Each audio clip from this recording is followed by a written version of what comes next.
new hotels. Irving has always been a great location for hotels. Hundreds of new rooms will be available to visitors. Find out where, and we'll talk about the impact.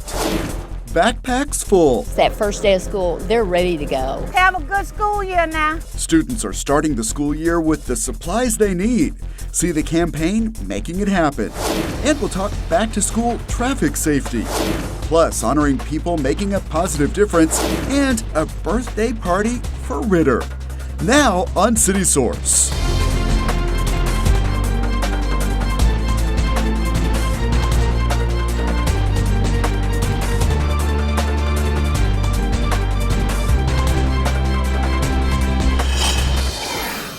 Some international visitors make the Hunter Farrell landfill their destination during their trip to Irving. Hello and welcome to City Source. I'm Thomas Gandy. The reasons why coming up, but first, Irving is seeing several new hotels along State Highway 114. They will be opening as the Irving Convention and Visitors Bureau is starting to see some slight recovery in the business travel market. The Element Hotel recently opened at 114 and Meadow Creek Drive. It features meeting space on the top floor with views that extend 4 miles. A new Embassy Suites is under construction at 114 and Walnut Hill Lane. Very exciting to see this Embassy Suites coming out of the ground. You may not be aware, it actually started the zoning process more than 20 years ago. So it's been an idea on the sheet for a while, but now it's coming out of the ground and we'll see them open next spring. And the first Hotel Indigo in Irving is under construction along the Mandalay Canal. Each of the new hotels has approximately 150 rooms. Maura Gast with the Irving Convention and Visitors Bureau says the location of these new hotels capitalizes on the proximity to both DFW Airport and Love Field, corporate campuses, the Irving Convention Center, and the Toyota Music Factory. Then, looking ahead, right now there's probably close to 1,500 to 1,800 rooms in various size projects that are on our radar. They are either in development, some part of zoning, rumored. There's always interest in this area. That's probably a little shorter list than it's been a long time, but it's also a little shorter list because some of those things that have been on the list for a long time are now under construction. Along with creating jobs, all Irving hotels generate property and sales taxes. They also generate hotel occupancy tax revenues, which provide funding for the Irving Arts Center, Irving Museums, and the city's tourism efforts, including the Convention Center. Dallas County Health and Human Services is tracking an increase in cases of monkeypox. The virus spreads primarily through direct contact with sores, scabs, or body fluids from an infected individual. It can also spread by respiratory secretions during prolonged face-to-face contact. Learn more at cityofirving.org/monkeypox. That's where you can find a link to get the latest from Dallas County Health and Human Services. Crews will be demolishing Irving's former Central Fire Station at 132 East 2nd Street. The building served as a fire station from 1932 to 1985 and was also the first Irving City Hall.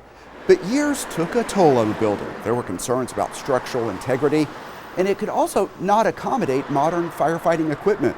The city is planning a new central fire station at this location, one that will serve as a tribute to the past while also being functional for the future. See proposed designs for the new station during a town hall meeting on Thursday, August 25th at 6 p.m. at the Heritage Senior Center. That meeting will also cover crime statistics for the South Patrol Division, the new short-term rental registration ordinance, proposed improvements to Southwest, Keeler, and Lynott Parks, and more. Again, that town hall meeting is on Thursday, August 25th at 6 p.m. at the Heritage Senior Center. Students are back in school, and that means it's a good time to get some reminders for drivers on how to safely share the road with school buses and students on foot. Irving Police Officer Robert Reeves is here to tell us more. Thanks for coming in. Thank you for having me, Thomas. Yeah, and I think we all know about slowing down in active school zones, so let's advance the discussion to talk cell phones. What are the rules for using a cell phone in a school zone? So you're not allowed to use your cell phone or handheld device at all in any school zone area throughout the state of Texas. Doing so is a violation, can result in you receiving a citation and having to go before the court to pay that ticket. And just for clarification, can you use hands-free devices or something like that? Correct. So hands-free, the Bluetooth, anything like that in your phone, your speakerphone, you can use all of those if you're needing to make a phone call. Just make that phone call before you enter that school zone. That way you don't have to be holding the phone to try to get it to dial. There's also a lot to know about passing school buses. Our team has been out and about capturing some video we're going to show. And let's talk first about an undivided road like you see here.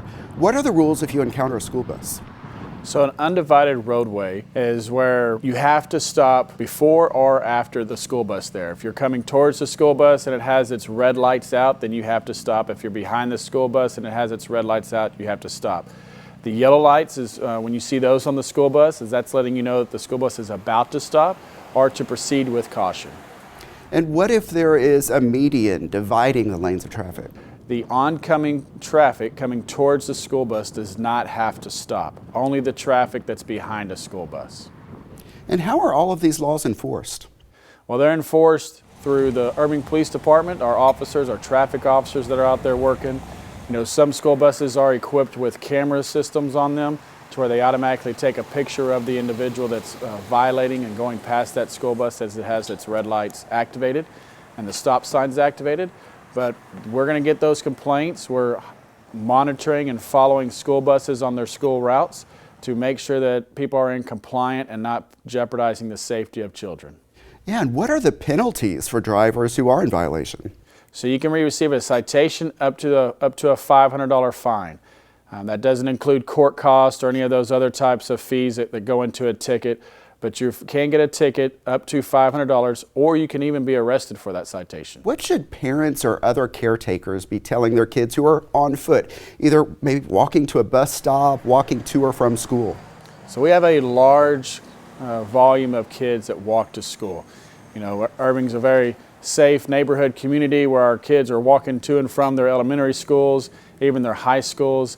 And what we suggest and what we want parents to reiterate to their children is walk on the sidewalks, don't cut through people's yards, use the crosswalks at the lights, don't do what we call jaywalk, to where you run across a roadway in between two intersections, because those students could receive a citation for that. But more importantly, motorists are not looking for people, pedestrians, in the roadway. They're looking for them in crosswalks. So it's just much safer for someone to use the crosswalk.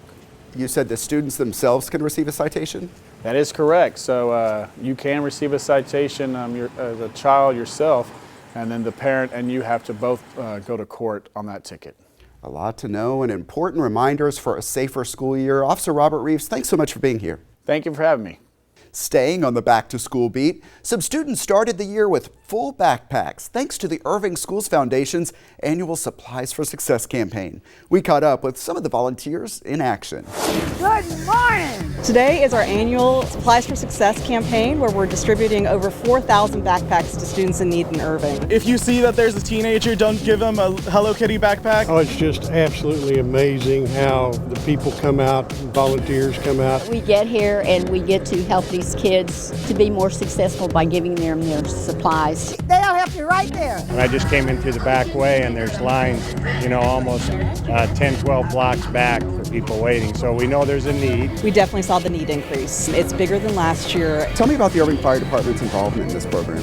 Well, so the stations are a drop-off point for all the school supplies and everything else. We're more than happy to help out in that way. You came up through Irving ISD, so what does it mean to be out here? It means a lot. Just giving back to the community, the same place I was born and raised. I went to school here, and this community really helped me a lot. You can see people from all walks of life, but they want to make sure that these kids have things that they need to get to school and to have the opportunity to have the best education as possible. We are packing backpacks, filling them with school supplies kits, lunch boxes, and earbuds. We just want to set them up for success. I've never seen this warehouse so crowded. We're packed in here like little sardines. I mean, we're all a team, right? We walked in, they said we're going to do 202 hours. I think we've done 230 minutes. I saw someone standing in a box. Yes, we make it happen however we can. It's a little bit of Tetris. I know for me personally, when we were younger, money was tight, so I always got by with kindness from others. And so that's, for me, my way to pay it forward for those who had helped me growing up. Y'all make all A's. I was an A student. and I loved it. We have families, in Irving that need some help and support, so we hope that it just kind of pumps up the family and gets the kids motivated. I see lots of fun backpacks. I saw a Golden Girls one, Jurassic Park. What would be your favorite? Really the SpongeBob backpacks, because they're really fun. I mean, the Golden Girls one, that one's a reach back. Inside, we did add immunizations, vision checks, and COVID boosters too. The City of Irving's there, the fire department's there, and others that can help our families with the resources that they need. It's so good to have children, isn't it? To spend time with the kids and to see the difference that it makes in their life. It's what it's all about. It's all about humanity and what we can do as a group of human beings. We're just excited to be able to help them out. Some backpacks not handed out that day went to school campuses for distribution. Supplies also helped stock the Irving Schools Foundation's C2C store. There, teachers can get supplies they need for their classrooms for free throughout the school year. Now to a school of a different kind. This one took place at Irving's Hunter Farrell landfill. Robert Sheik reports on the Solid Waste Institute for Sustainability's conference that attracted participants from around the world. Hey! Do you think I can start working here soon? Maria Japanen is visiting Irving all the way from Finland. And there's a big reason why the city's Hunter Farrell landfill is tops on her list of sights to see. Waste is my passion. I love it. Japanen is one of the more than 30 solid waste professionals and graduate students who recently visited Irving's landfill as part of the Solid Waste Institute for Sustainability conference. We are here to learn almost everything about landfills there is to learn. More than 85 countries have been involved in this conference since 2016, with about 20 nations represented this year, mostly from the developing world. Some of those countries have nothing.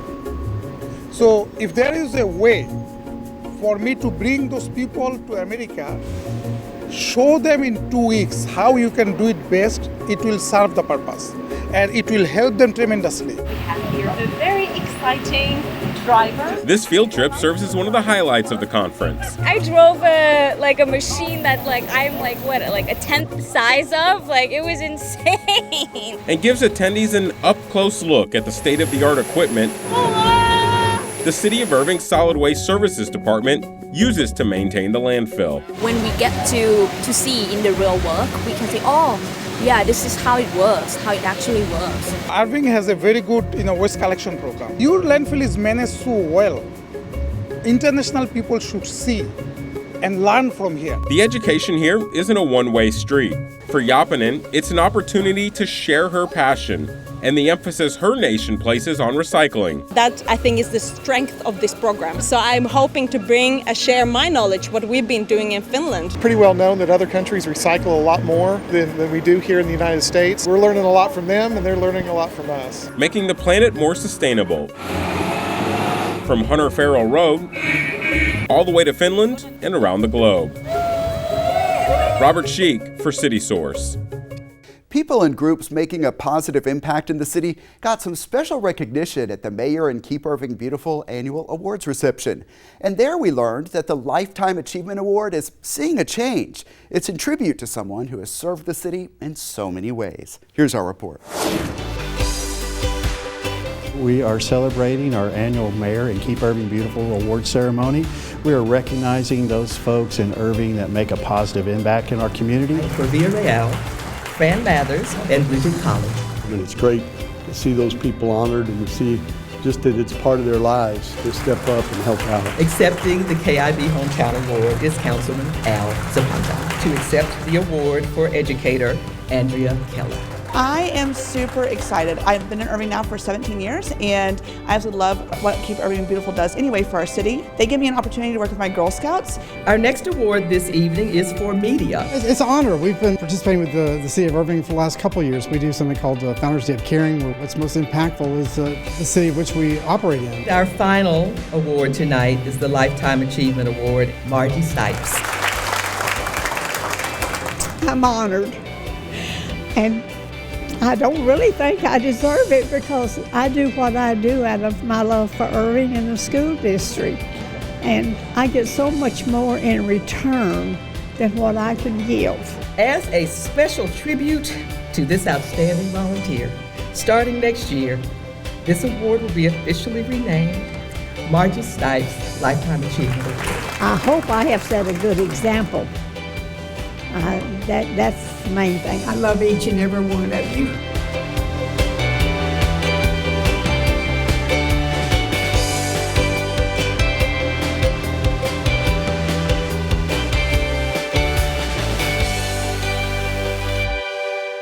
And on a related note, Keep Irving Beautiful's 31st annual Trash Bash is coming up on September 24th at T.W. Richardson Grove Park. Registration is open now at cityofirving.org/KIB. And here is another service opportunity. The City of Irving is accepting applications for boards, committees, and commissions. There are groups to match a range of interests from animals, libraries, parks, and more. Find a link to apply at cityofirving.org. The deadline is Friday, September 16th. You know, we love it when we get to do stories with Ritter. He is the facility dog specially trained at Canine Companions in Irving. You may know he now works with young crime victims and staff at the Irving Police Department's Family Advocacy Center. He has had quite a year, so some of his best friends turned out to celebrate his birthday. So today we're celebrating Ritter's 6th birthday. We've got lots of guests coming. Ever been to a birthday party for a dog before? I can't say that I have. Lots of gifts for him today. He's excited. We've been telling him, so he knows. Whoa! Birthday cake! Left out. He got a hamburger. Ritter does so much incredible work for our community. He is such a breath of fresh air for those people who unfortunately find themselves in crisis. Anybody that comes in this building knows that he is here to help support them and love them, and that's made such a big difference with our clients. My children are excited to be here. It's just a fun event. This has been a huge year for Ritter, not only serving in Uvalde, but also making a difference day to day here, correct? Absolutely. He is such a good benefit to the entire staff. Ritter is probably my favorite staff member here. No offense to the others here. You got another card. You're the sweetest birthday boy. Are you ready? Oh. I hope we continue to do some great work. I hope he continues to get the recognition that he deserves. To have him on our team is just amazing. You can see more of our stories with Ritter and the Irving campus of Canine Companions on our special playlist. Find it at youtube.com/The City of Irving. And the city is launching a new event, a beer, wine, and food festival called Barley and Bites. It will feature more than 20 vendors, yard games, live music, and a hot wing challenge. Barley and Bites is Saturday, September 24th from 4 until 9 p.m. at Levy Event Plaza. Learn more at irvingevents.org. And she'll say something very sweet. She'll say, Dory, you don't have to run around everywhere and clean everything. We're family. You don't need to impress us. And I'm thinking, I'm not even attempting to impress you. Like, I'm just trying not to gross you out. Comedy Night was the most recent on-stage at Heritage event, and you can see some of the turnout there in the newly expanded Heritage Park. There is one more chance to take in the fun of this free event series. Friday, September 9th is a car show. It will be a chance to check out more than 60 classic rides and enjoy live music and food trucks. The event starts at 6:30 p.m. at Heritage Park. National Night Out is coming up this fall. On the next City Source, we will preview the event designed to promote safer neighborhoods. And we'll have coverage from a public input meeting on plans for Irving's Central Fire Station. See some of the ideas getting attention. And Irving's Transportation, Infrastructure, and Economic Development Investment Summit takes place at the Convention Center. Those stories and much more next time on City Source. Remember, you can always email us your thoughts on our stories. The address is ictn@cityofirving.org. Also, find us on YouTube. Our channel is at youtube.com/The City of Irving. And while you're there, keep in mind that we always appreciate the likes and positive comments, so give us a shout out. And look for updates on events and initiatives across the major social media platforms at The City of Irving. And that's it for this edition of City Source. Thanks for watching. Stay healthy, and we'll see you next time.